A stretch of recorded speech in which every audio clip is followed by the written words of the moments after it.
Good morning students. Good morning teacher. അപ്പോൾ നമുക്ക് പുതിയ ചാപ്റ്റർ എടുക്കാം. ടീച്ചർ ചോദ്യം ചോദിക്കണ കാര്യം മറന്നോ? പതുക്കെ പറ, ടീച്ചർ കേൾക്കും. ടീച്ചർ ഇന്ന് ക്വസ്റ്റ്യൻസ് ചോദിക്കാന്ന് പറഞ്ഞിരുന്നു.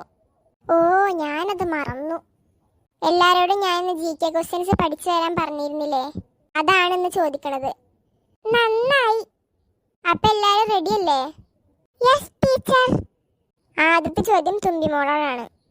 റേഡിയോ കണ്ടുപിടിച്ചത് ആരാണ്? അത് എന്റെ ചേച്ചിയാണ്. നിന്റെ ചേച്ചിയോ? ആ, അവളെന്നെ. എന്റെ അപ്പൂപ്പന്റെ പഴയ റേഡിയോ കാണാതെ പോയപ്പോ അവളാ കണ്ടുപിടിച്ചത്.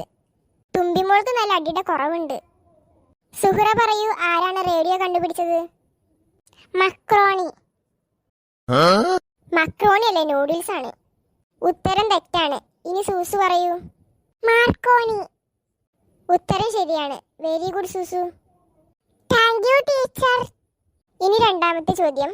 കേരളത്തിന്റെ സംസ്ഥാന വൃക്ഷം ഏതാണ്? കുൽസു പറയൂ. വാഴയാണോ ടീച്ചർ? ഞാൻ നിന്നെ കുറിച്ചല്ല ചോദിച്ചത്. ഉത്തരം തെറ്റാണ്. തുമ്പിമോള് പറ. ഞാനൊരു ക്ലൂ തരാം.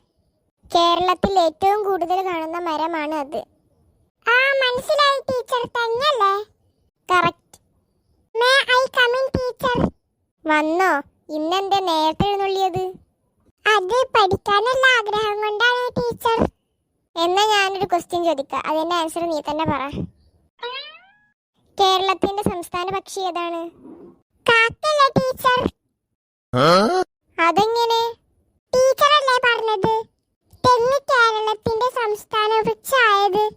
തെങ്ങ് ഇവിടെ കുറെ ഉള്ളത് കൊണ്ടാണെന്ന്. അപ്പോ ഇവിടെ കൂടുതലുള്ള പക്ഷി കാക്കയല്ലേ? അപ്പോ സംസ്ഥാന പക്ഷി കാക്കയല്ലേ വേണ്ടത്? കാക്കയും പൂച്ചയൊന്നുമല്ല. ഉത്തരം തെറ്റാണ്. അതിന് ഞാൻ തെങ്ങിന്റെ കാര്യം